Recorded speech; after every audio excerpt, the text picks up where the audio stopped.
Howdy everyone, it's me once again, the one and only Killer Rodan. And today, as you can see, I'm still continuing my Disney movie marathon where I'm be talking about the movies, of course, or other TV shows or what have you. Just whatever is related to Disney in any shape or form, I want to talk about it. So of course, this again is going to be another report, I guess you can say, I suppose, because it's in relation to Star Wars sequel trilogy, be specific, and more specific, The Last Jedi. So, yeah, the thing is that I know there's been a lot of reports as of lately when it comes to gun control, being really restrictive, of course, which, yes, of course, should be restricted or have stricter background checks and whatnot. Yes, this became a much problem. Of course, the whole thing with the mental health, with the troops, the people who are veterans and whatnot, Memorial Day, of course, gets mentioned when it comes to recent days, according to this video. And yes, even Joe Biden himself had a thing or two to say about the whole thing with gun control. It's time to act.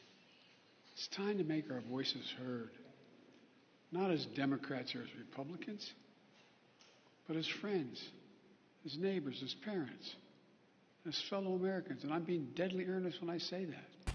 Yes, I realized that this is a heavy subject matter to speak about, obviously. And then there was the whole thing with the school shooter who happened to be trans and just shot at one school that's Christian.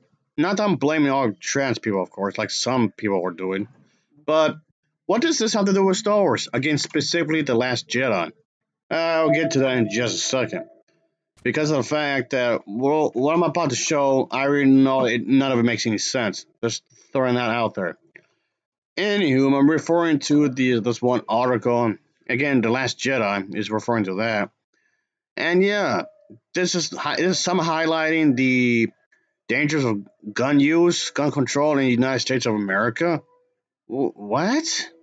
Like, what are you talking? Again, referring specifically to the Last Jedi. And just so you know, to be perfectly clear, this is not a rant of owning guns. Okay, I'm not. It's fine if you own a gun. I'm not going to judge you for having a gun or two or three or whatever, and no one should judge anyone for having a gun. Okay, I'm not trying to say the right to bear arms should be removed. This is not an argument against that. To be perfectly clear, I'm just putting out the fact that this article I just showed you, it's just zooming shit out the ass. Oh boy, I'm just criticizing what the article is saying. If there's any spoilers within the article, I'm not going to say it because I tend to avoid spoilers. I guess you can say. Anyway, but apparently it's comical on how close to life that a science fiction film can be, which the article states. Well, no shit that this was based upon real life events.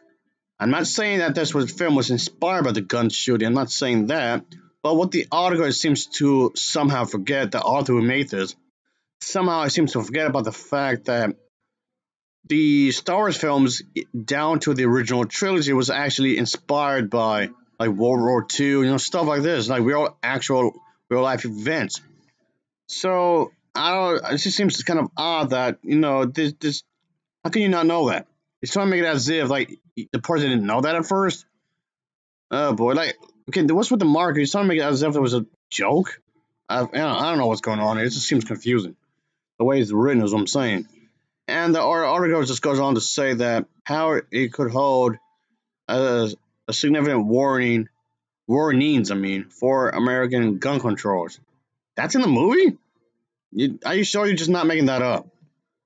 Anyway, The Last Jedi, according to the article, there were these two resistant fighters who receive a parking ticket when they travel to a planet in search of a code breaker. They get arrested for unlawful parking and they escape and flee to a planet and pretty much become fugitives of justice, I guess you could say. And then the articles ask, "Oh, does it sound familiar?" I think but again, a lot of it has been skimmed over. Just a lot of it skimmed over.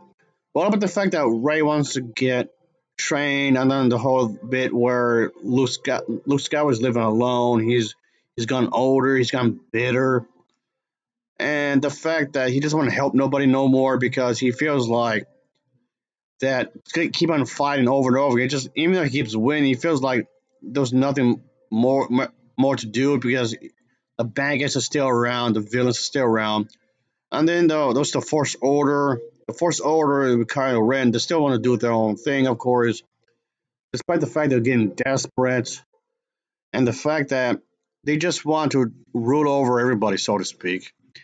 And I know I'm oversimplifying it myself, but the thing is that just what I'm saying is that there's a lot of context this article seems to be dismissing. But the way that the article vaguely describes the plot is somehow it's close to a situation that happened in real life somehow, which doesn't make any sense. Like the whole idea of the fugitive of justice category is the second highest case of denial on the FBI background check system. Like, okay, yeah, there are people who do want to escape from the cops. There are people out there who escape from jail somehow, yes, and just are in the hiding. They just want to get caught. Yes, that does happen in real life. Yes, that's very true. And there's also laws against this, of course, for this specific kind of thing. Yes, that is true. Yeah, a lot of that is actually true. Those, of course, the government wants to do something because of this. Of course, the government wants to make sure the criminals, well, at least anybody that's deemed as a criminal anyway, even though you could, there's always an argument to be had. It depends what you have done, really. But point being, yes, the government wants to make sure that the criminals are away from the other citizens, of course, who just want to live their lives. Yes, that's a thing. Yes, that's absolutely true. But what I'm getting at, it just feels like this article is just reading way too much into something that's not there. As the article says that yes, there's the runs resistance fighters that become fugitives, and the supreme leader pretty much sends a squad team. What? To take away their guns. What are you talking about? Now, that's point being. What I'm saying is that the article is really trying to hammer in that there's somehow parallels to in the Last Jedi and and uh and the Last Jedi, some sort of connection. Like, no, that's not what's going on here. Whatsoever under certain laws, yes, if you don't pay a speeding ticket, which you will get, of course, and that have to be, that has to be done, and of course, it has to be paid for. Of course, you might, if you don't do it, you might breach this kind of deal here. You might get in trouble if you don't pay a speeding ticket and whatnot. And then yes, okay, it's like what if you're away on vacation and you have a speeding ticket in a different country? That's gonna be an issue when it comes to law, of course. And if you're, like, let's say, if you live in New York City, but you have a speeding ticket in, say, let's say, maybe in Hawaii or Japan, it still has to be dealt with. And if you don't, you can still get in trouble to some extent. But yeah, like we're saying, folks, this individual is skipping a lot of context. These two, Finn and this other character he's with, yes, they are looking for the shadow broker or code broker, whatever he's called. Yes, they're looking for him, and yes, they're trying to be sneaky about it. But the Force Order won't get him. Yes, that's true. But they are authorized to use guns. So it's like, what are you talking about? That doesn't. It's very vague. It's so damn vague. Is what I'm getting at. Yeah, just wow. Just using just that aspect of the film as nothing more than just apparently as proof. Like there's parallels to the real life events to specifically gun control. As glorifying it or something. What are you talking about? Yeah, but they're just so dumb. Thanks for watching, folks. Other than just in it now. Whatever.